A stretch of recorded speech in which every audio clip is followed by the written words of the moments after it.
Hi everyone and welcome back. In today's video I'm going to be doing a cheap art supplies challenge and I'm going to be colouring in this illustration here with a pack of $5 felt tip pens. And I'm going to start by just quickly walking through a few of the supplies that I'm using today. So I have here a illustration. This is actually a design from my digital colouring book Breeze. I'll leave a link to the colouring book in the description box below if you haven't seen it yet but you'd like to check it out. And I printed the illustration out onto 300-gram watercolour paper, and I tried to find the most inexpensive watercolor paper I could, because I wanted to keep particularly the paper and the pens I wanted to keep them within a sort of the cheap art supplies theme of this video, but I had to have paper that was thick and that would be able to handle the water and handle what I was going to the colouring techniques that I was going to do. So I chose this paper from Arteza because, or is it Arteza? Arteza? However you pronounce it, I chose this paper. It's fairly inexpensive for watercolour paper, but it's also good enough quality and it's nice and thick. So that's the paper I'm using.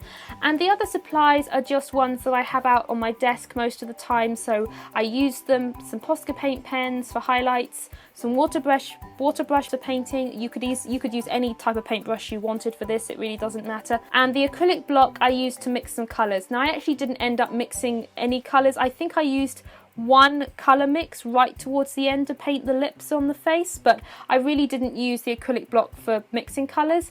But if you wanted to mix colours and you were doing a similar project at home, you could use a ceramic tile, a plate, something that's glass or plastic, just anything that you can scribble the pens onto and mix together will work fine. And the pens themselves are just regular children's felt tip pens. They were from the children's stationery aisle at the store. They were just under $5 and they're double-ended and they have 10 different colours. The colours are nice. They are all primary colours pretty much. There are 2 different blues and 2 different greens, but the rest are just quite regular primary colours like you would expect in a set of children's pens like this. I did like the colours.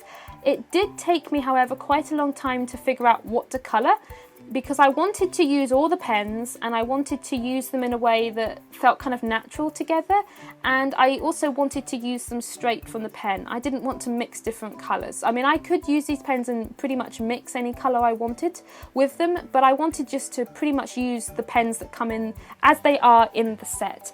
So I decided to use this illustration here from the colouring book because it's made up entirely of leaves and flowers, and I could do all these different coloured flowers and leaves, and it would make a really lovely bright and colourful painting, and I'd be able to do this kind of gradient shading technique that I'm doing in the flowers, and it would also look very natural together because flowers and leaves they can be all these bright primary colours. So that's why I chose this illustration, and I had a lot of fun making this piece. It's actually, this pack of pens has been sitting on my desk for a couple of months now.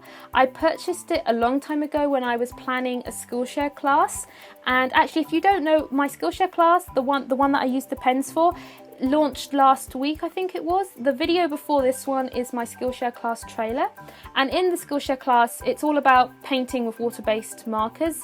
So I used this pack of pens as a demonstration for the supplies lesson, and I was sort of just talking about the different types of water-based markers you could buy and how any type of water-based markers could be used to paint with. So this was I needed a pack of very inexpensive pens just to sort of demonstrate with, so this was the pack that I had, that I bought for that purpose.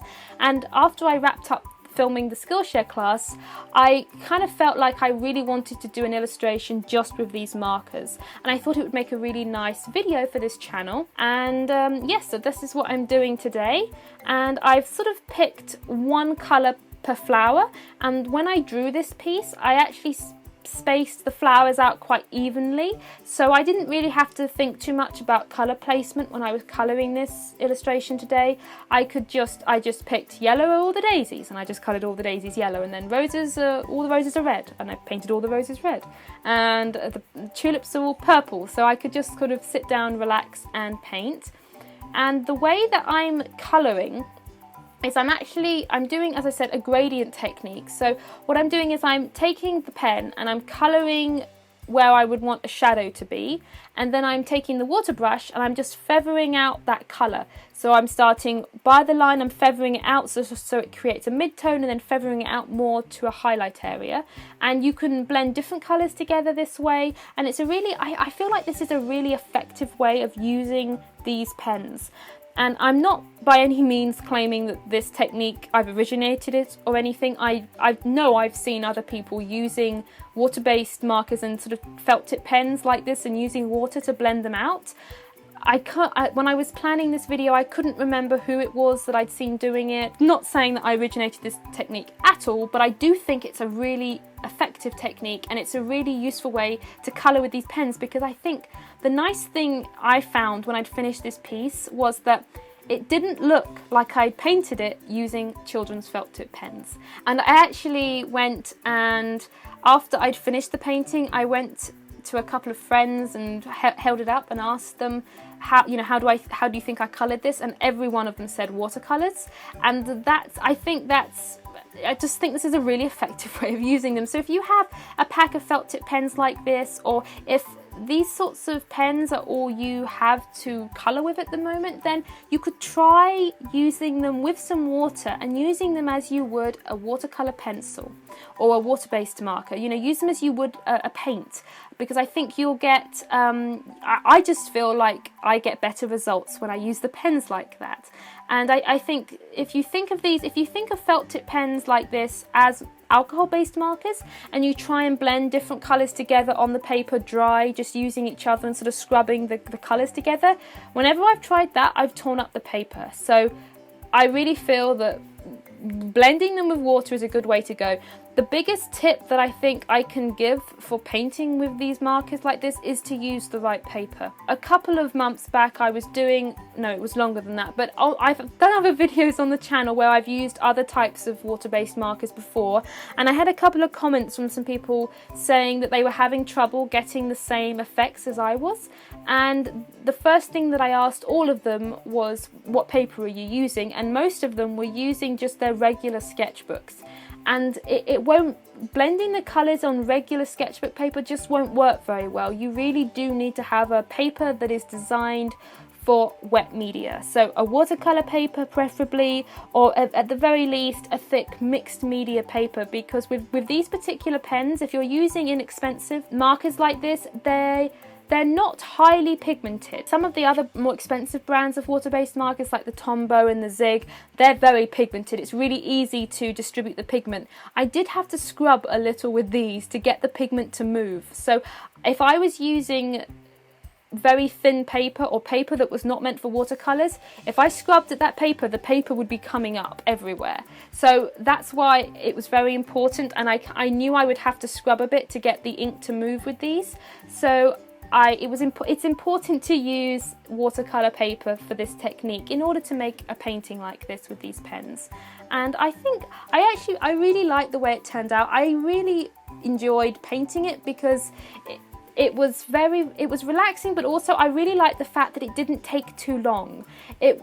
This medium, using water-based markers like this, and I know I've mentioned this before in a previous video, but compared to an alcohol-based marker, in order to get shading like this and that blending, I would need to use probably 3 to 4 different markers and do 3 or 4 layers of colour in order to get a smooth blend like that.